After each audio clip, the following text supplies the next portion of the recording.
Call to order.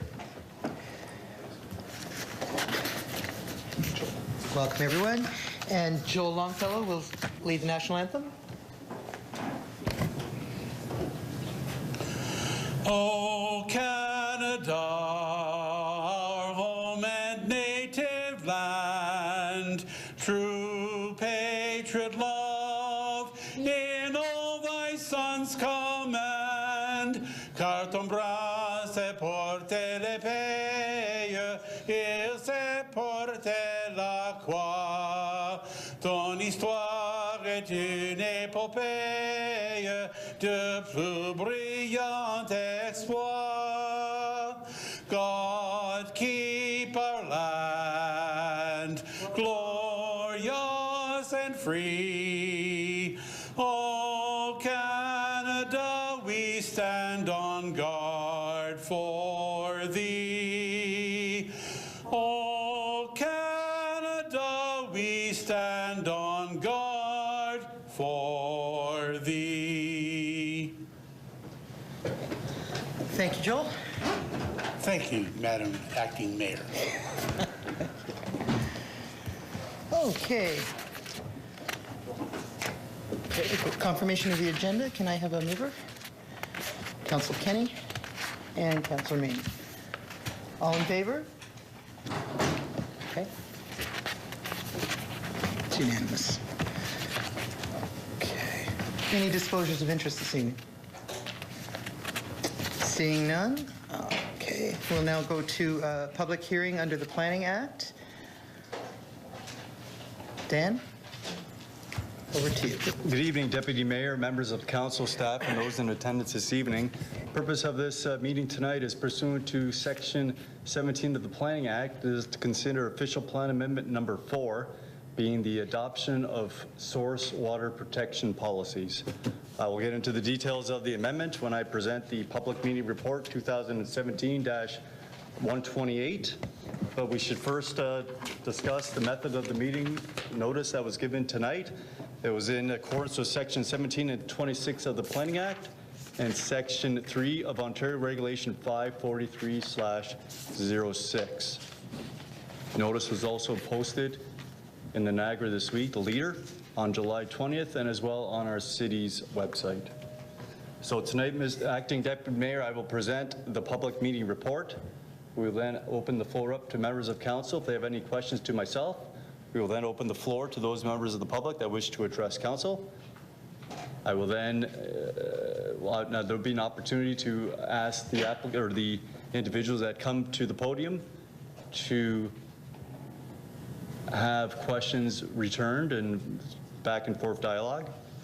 I will then conclude the meeting to say that the explanation to be followed after the public meeting will be before council for consideration. I'll go into the details of that.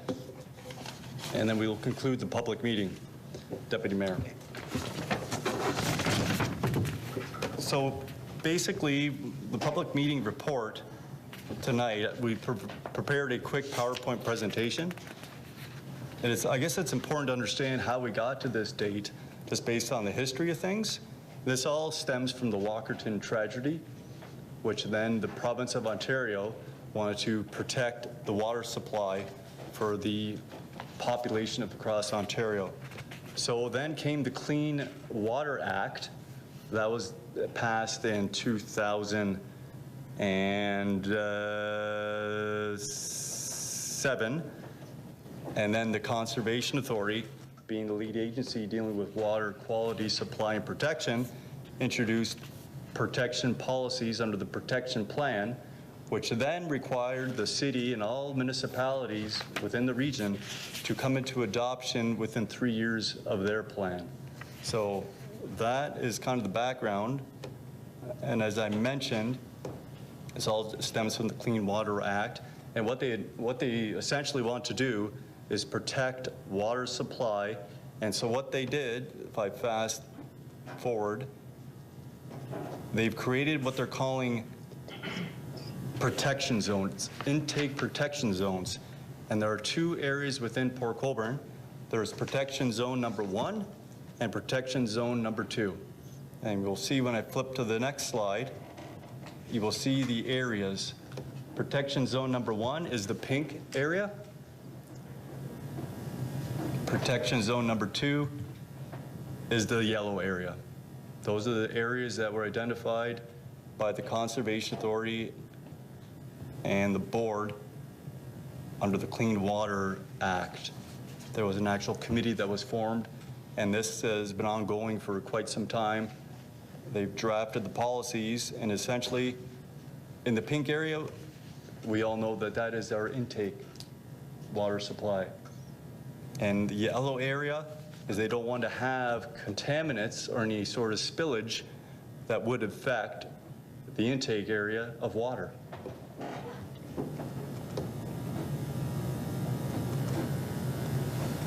And what we'll eventually do when we bring forward an adoption report, and I just highlighted these policies here that they want to protect, gives examples of what they want to do. So no new waste disposal sites within intake protection zone number 1.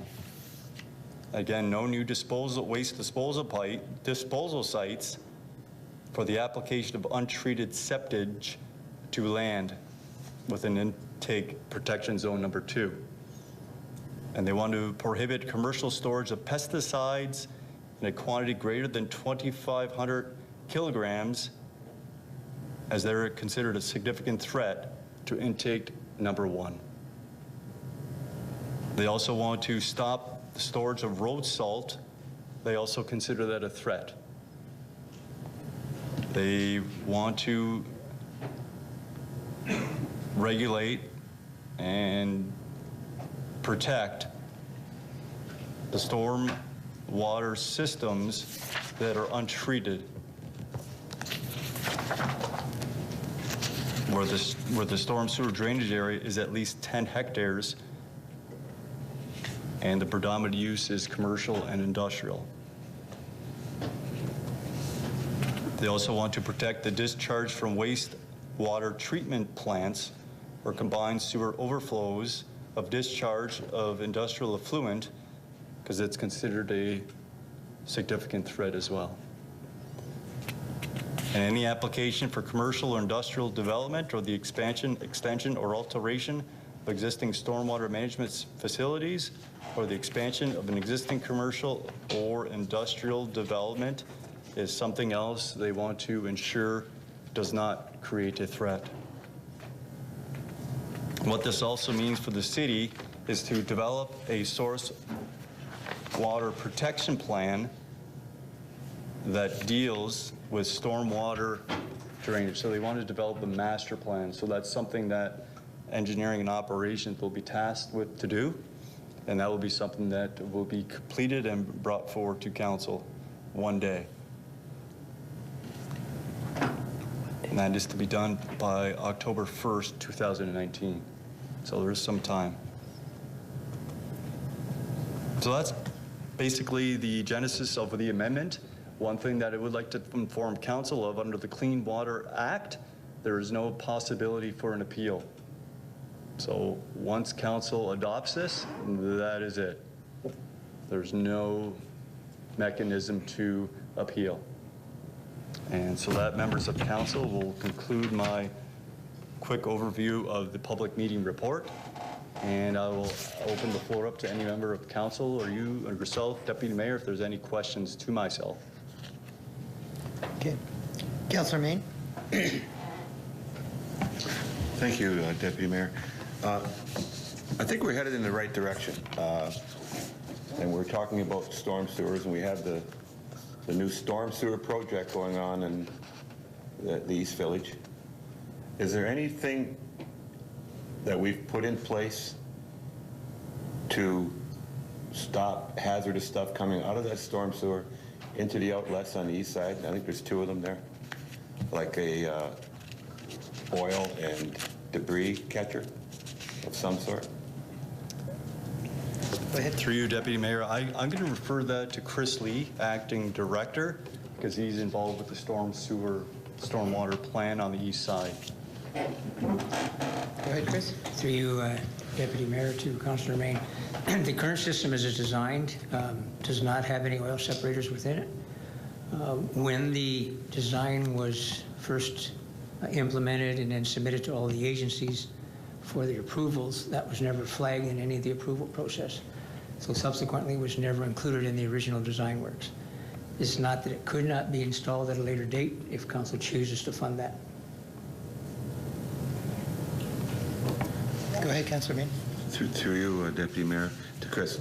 So what we're saying is, we can implement it till 2019 for this Clean Water Act? Through you, Councilor. Go ahead. Through you, Deputy Mayor, to Councilor Main. The October 2019 scenario is when, that's the last time, as Dan has stated in his report, everything has to conform by that date with the new set of regulations and then your approvals, if you approve this. Is that correct? That was my understanding. So subsequently, anything else that we have in the works now or currently in the ground in existing systems, they don't apply to this particular act. Okay. Through you, back to Chris. So what we're saying here is just because this wasn't put in the original plan and the original engineering and the consulting, that would it be that much problem to put it in place now before 2019? Are we talking about clean water, or are we talking about the expense of adding this feature onto the stormwater? Through you, Deputy Mayor, to Councilor Main. At this point, it was never in the original design, so it was never included in those budgets that were set forth for the nickel project. That being said, any system can be retrofitted with a separator or stormwater quality control systems. They all have price tags on them based on the size of the system that they're addressing. So in the case of the nickel one, there are 2 existing outfalls that we are connecting to, and those systems have been in place since the 20s. So it's the catchment area for that particular drainage locale is essentially residential, which doesn't apply under this act. It's only talking about institutional or commercial if it's proportionately larger than residential. But that doesn't mean that council could not in the future direct staff to implement this on every project that we do. Thank you. Just one more question for Chris and maybe Dan.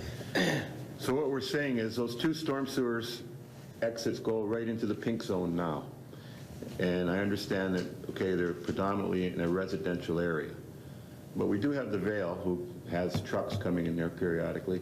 Now, on Nickel Street or one of those side streets, if the truck ruptures, that oil goes down, or the chemical or whatever they're hauling goes down into the storm sewer and goes into the pink zone.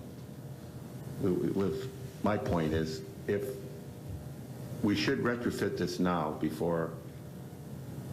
sooner than later, because if we're going to approve a Clean Water Act, and we're going to be asked to approve a Clean Water Act and sign off on a Clean Water Act, I think this is very important that we go the extra 9 yards, find out what it costs, and get it done, because the CIP downtown is going to be the same thing.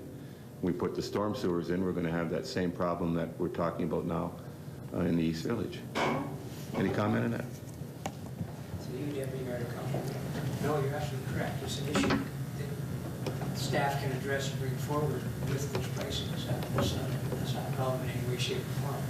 And as you said before, with the other CIP coming forward, that can be considered as part of that design system right up front. This was never in place when we did the nickel designs 2.5 years ago, so this was never brought to the forefront. And none of the other agencies that we had to get approvals from, the MBCA, the MOE, M&R, none of those agencies had flagged this as being an issue at that time. So that's why it wasn't done under the nickel project. But to do so now, we would have to go back in after the fact and put some kind of structure. Thank you. Okay. Thank you very much. Is that everything? Yeah. Okay, good. Councilor Bodnar? Thank you, Deputy Mayor. Through you to Dan. Dan, will this change anything that's commercially done along the canal now? There's a lot of storage along the canal. Is there anything that will be altered because of this? Through you, Deputy Mayor, to Councilor Bonder, through the source water protection, they have consulted the Seaway because they manage all the lands that are federally owned, and they'll abide by what the policies are in place under the source water protection. The only thing this will do within the yellow area is within our zoning bylaw, we'll have to prohibit certain uses which we already do not allow.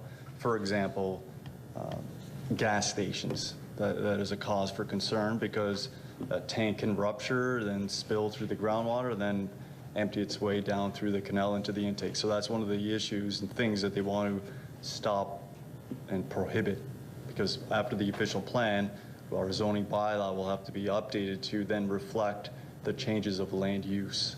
So that's the one thing that this will address in the zoning. Is that everything? Okay, thank you. I have a couple of questions as well. First, our salt and sand storage at the new operations center, is that going to have any effect at all?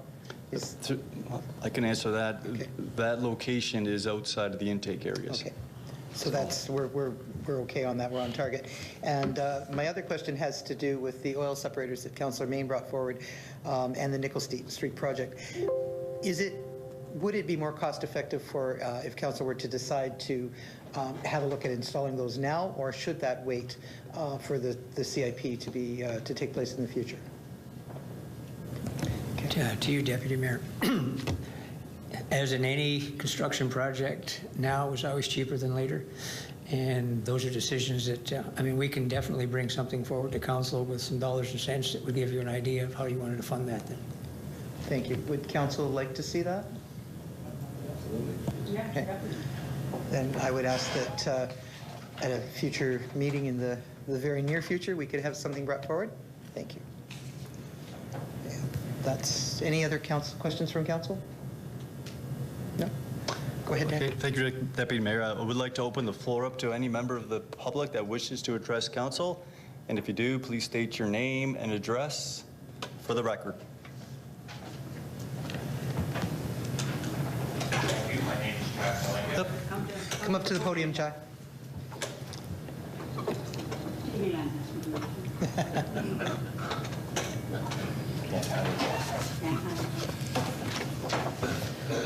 My name is Jack Halenga, and I am a Port Colborne resident. Mrs. Deputy Mayor, councillors, staff, and audience, I applaud the approach to source water protection and the source water policy. It is long overdue, right from Walkerton on. I have a couple comments on the document that is presented as it is right now. It says predominantly commercial and industrial, and there is no definition of predominantly, you know, what is it, 50+1? Is it a referendum question? I personally think that it should not have a distinction at all between residential, commercial, and industrial, because just as many things can happen in a residential area as they can in industrial or a residential or a commercial. For example, a fire requires firefighting, water. Where does the runoff go? What's it taking with it? Asphalt roofs, you got shingles, you've got asphalt cement, high temperatures, water, carried into sewers, carried into catch basins, storm sewers. Where does it go?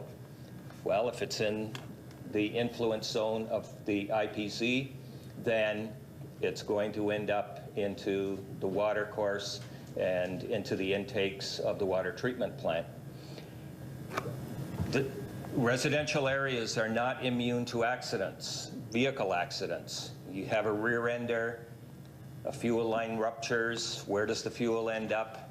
Into the storm sewers and out to the system and potentially shutting down the water plant. We need to protect that water plant from shutdown at any time, and we have to apply the best science there is to do that. I applaud Councillor Main for approaching the oil grit separators to take that in a residential, even a primarily residential area, because we can foresee some things. We try and project, but we cannot prevent accidents. We cannot, we do our best to reduce impacts of fires, but we're not going to stop a garage fire and the paint stored in the garage from ending up in our storm sewers. I don't want to seem like an alarmist, but I think we have to be proactive in thinking about this and preparing for it. So I think that we're on the right direction, in the right direction. We're moving ahead, and we should take the additional steps to make sure that we do above and beyond what the Conservation Authority would dictate or what other municipalities may think is adequate. Thank you. Questions? Does council have any questions for Mr. Halinga? No? Thank you, John. Thank you very much. Any other questions? Come forward, please state your name and address and come to the podium.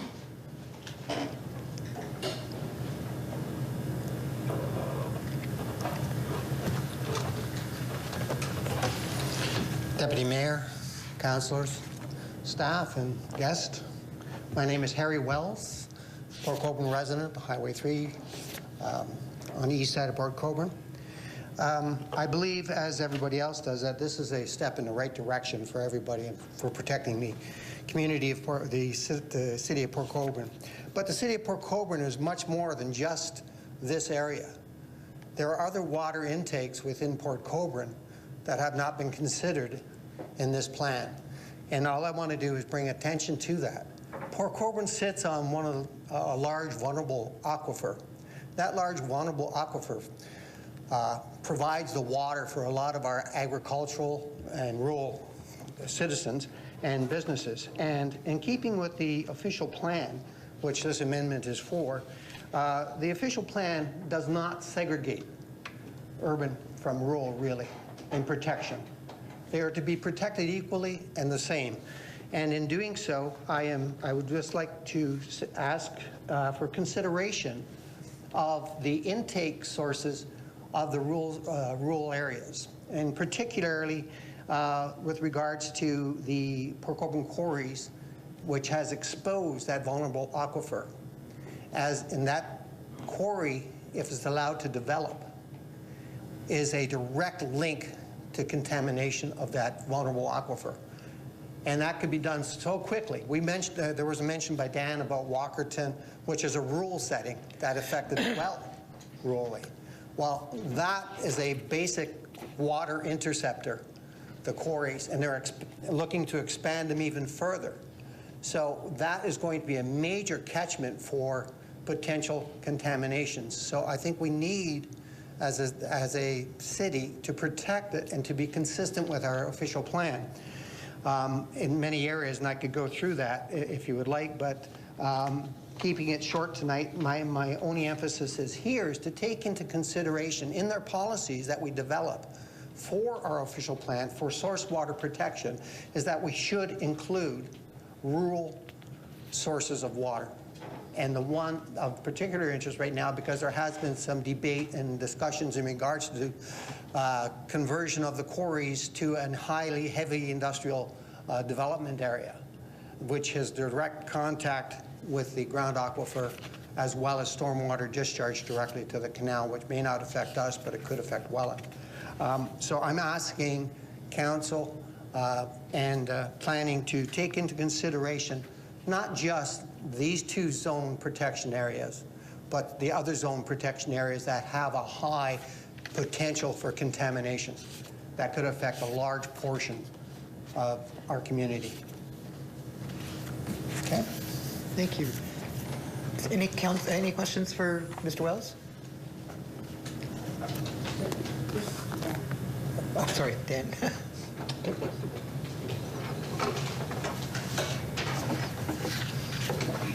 Hi, Dan. The two speakers have brought some interesting facts forward for council. Is there consideration that they can be implemented in this report before it comes back to us? Through you, Deputy Mayor, to Councillor Kenny, what I would have to do is look back into the Source Protection Water Committee, because they looked at all of the intake areas that they were concerned with under their Clean Water Act. I would have to look back and see what possibilities there are to increase the intake areas and to what effect would council want to then regulate and ensure certain things are done. So I would have to go back, review, and bring that forward for council's consideration when this comes forward to council. Okay, thank you. Thank you.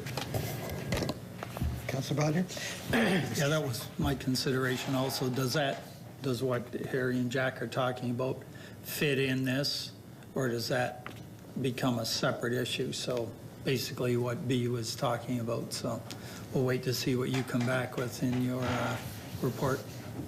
Thank you. Thank you.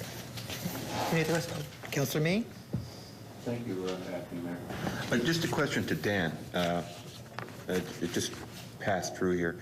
This Clean Water Act, does it pertain strictly to public water services as the act, or does it cover private and public? Through you, Deputy Mayor, to Councillor Main, my understanding it is only the city's water supply that is provided under the city's system.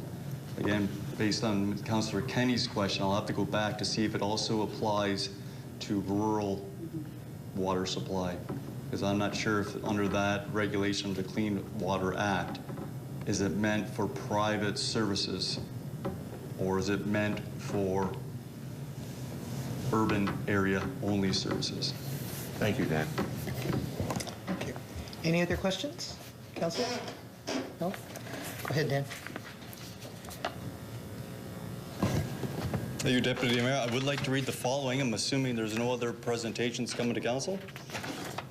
That if you wish to be notified of the proposed adoption of the City of Port Colborne's official plan, you must make a written request to the clerk.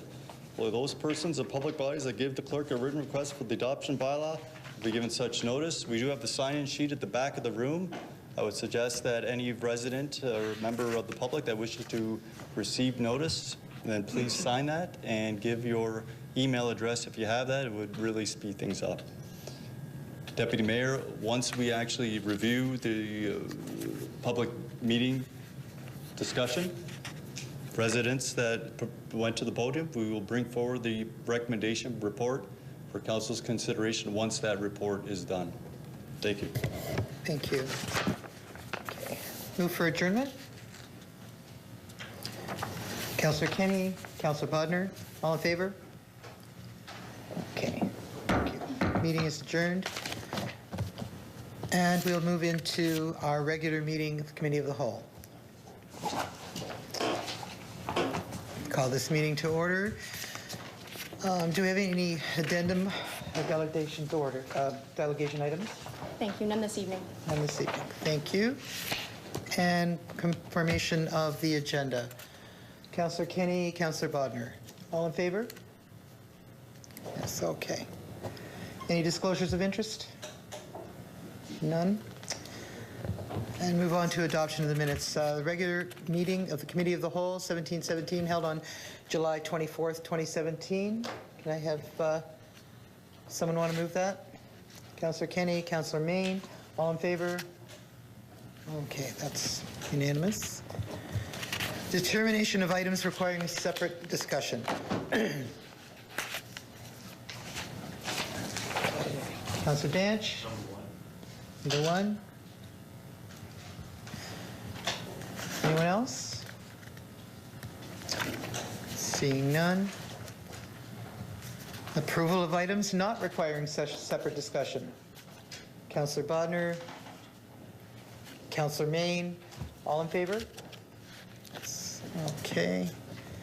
We have no presentations this evening, no delegations this evening. On to a mayor's report.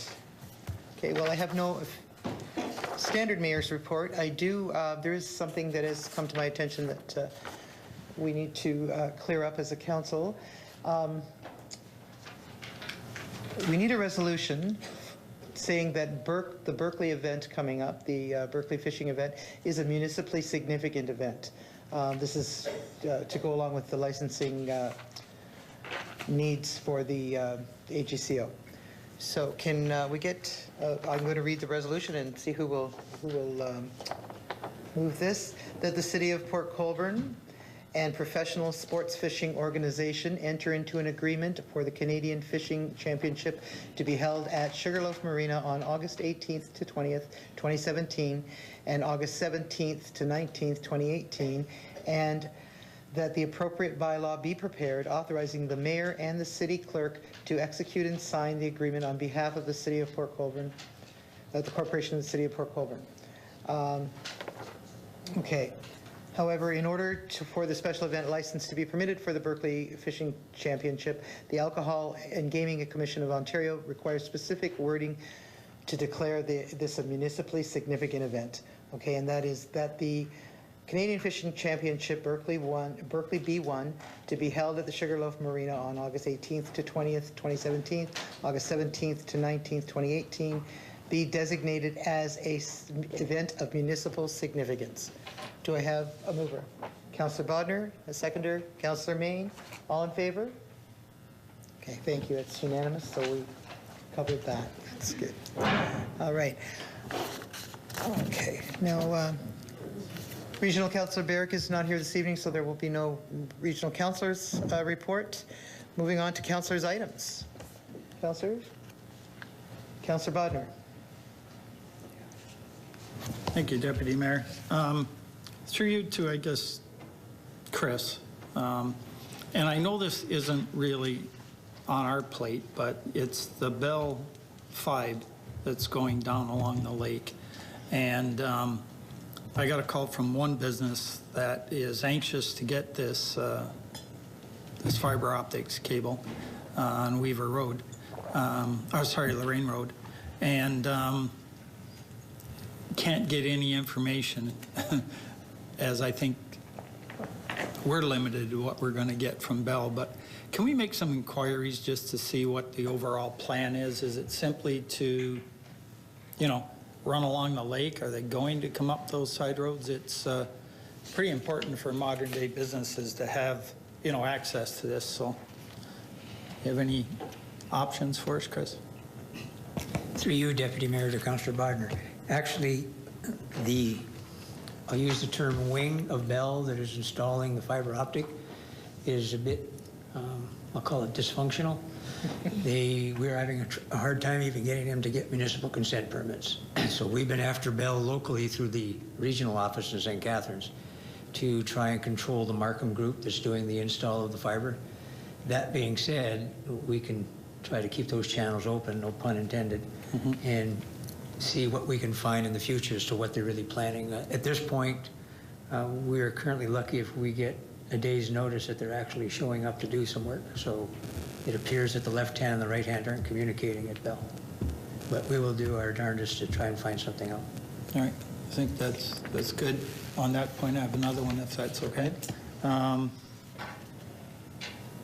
The Pleasant Beach area, Dan, I guess, for this one, or maybe Chris also. I understand that the pad and everything is going to be put in, we're looking Labor Day or somewhere shortly after. The reason I ask is that a number of the residents down there, there's a couple that actually help the people when they come and pick up the garbage and the recycling, the regional workers to gather it together and do it. And they've noticed that the people are really recycling quite well to the fact that the recycling bins are overflowing very early in the week, maybe 2 days after even the pickup. They were wondering whether would it be possible to pick it up twice a week, and I kind of know the answer to this. There would be an extra cost. Anyways, I said I'd bring it forward, knowing that hopefully that enclosure will be in place, and if you could just enlighten us, do we have a time frame exactly for that? Through you, Deputy Mayor, to Councillor Bodner. pad, as you refer to, we hope we'll have installed in the next week or so, if weather permitting. If it doesn't rain, that throws your whole schedule off if it does. But if they show up and do that, then we can move the fencing contractors in, which will be building the compound. And we hope to have it functional before Labor Day, but being what it is, Labor Day would be my best guess. That being said, to handle the current problem with the recycling, I can contact the region's waste management group and see if they can maybe put some more totes out there to handle the recycling, to take care of that overflow that's currently happening in the summer months. Thank you. Okay, thank you. Anyone else? No? Okay, we'll move on. Staff have any comments that they would like to make or questions? No? If I could, if you don't mind. Oh, yes. Go ahead, Chief. Deputy Mayor, just I circulated to council earlier this evening some information concerning the statistics, wearing my other hat as the fire chief, sorry, with regards to its statistics with regards to smoke and carbon monoxide alarms. It's still a little bit discouraging in the sense that we're still just barely over 30%.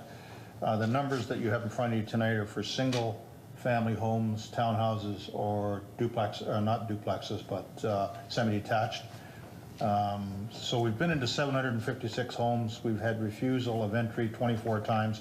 The last time I was at council, we had an alarming number that wouldn't let us in. We revisited that area and brought those numbers down significantly. So it must have been the time of the day. Smoke alarms installed, 503. Plug-in carbon monoxide alarms, 109. Combination alarms, 187. Replacement batteries, 196. If I could just add that we have been awarded a significant number of almost 200 carbon monoxide combination carbon monoxide smoke alarms for a campaign that we're going to strike upon in in October of this year. We were selected, had Scott make an application to an organization that assisted us in funding. Add to that, Tim Hortons are donating a portion of the monies they raised from their cookie drive towards our campaign in October. I think, though, that the people also need to understand, I've talked about lack of, but another thing that's come to light is a number of our homes in the community, the carbon monoxide and the smoke alarms are more than 10 years of age, and that includes the hardwired ones. For example, the area in 300 Elgin, at the end of Elgin Street, all of those homes now, they're expired, their life expectancy. So we've run into some significant issues over there with having to get electricians, not us, but have the homeowner bring an electrician in to make those necessary changes. Because that's one thing we don't do is try to change electric smoke alarms. We don't want to get involved in that in case we were to break a wire or something of that nature. But nonetheless, our percentages are still relatively low, and it's very discouraging. We have a plan in place for October, which I will announce in late September officially as to how we're going to try to deal with a larger portion of the community. Thank you. Thank you, Chief. Anyone have any? Councilor Bowden. Through you, Deputy Mayor, to the Chief, Acting CAO. So it says 30.42% of houses within Port Colborne had the required smoke and carbon monoxide alarms. Now, is that percentage going up as you install? Does this reflect the installations to date, or is this what you had found? Through you, Deputy Mayor, the numbers that you see in front of you tonight are basically from 1st of March until today. All right. That represents the number of homes that do have the required. In other words, we've got 70%, almost 70%, that we're finding are non-compliant in our city. And that's why we're going to try to expand our program to try to cover a larger portion of our community in the not-too-distant future.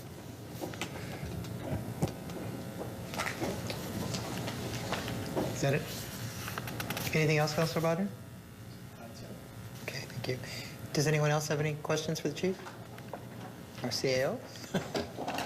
Okay, thank you very much. All right, we'll move on to consideration of items requiring separate discussion. Councilor Danch, item number 1. Planning and Development, Planning Division Report number 2017-125, subject sale of Parks Building, 52 West Side Road. Thank you. Need a seconder for this? Councillor Kenny? All right. And Councillor Dench. Okay, I really want to ask Dan a couple questions here on the sale. I mean, first of all, Dan, the property being sold, we did get more than it was actually listed for, did we not? Through Deputy Mayor to Councillor Danch, yes, it was listed at $169,000 and it was sold for $176,500.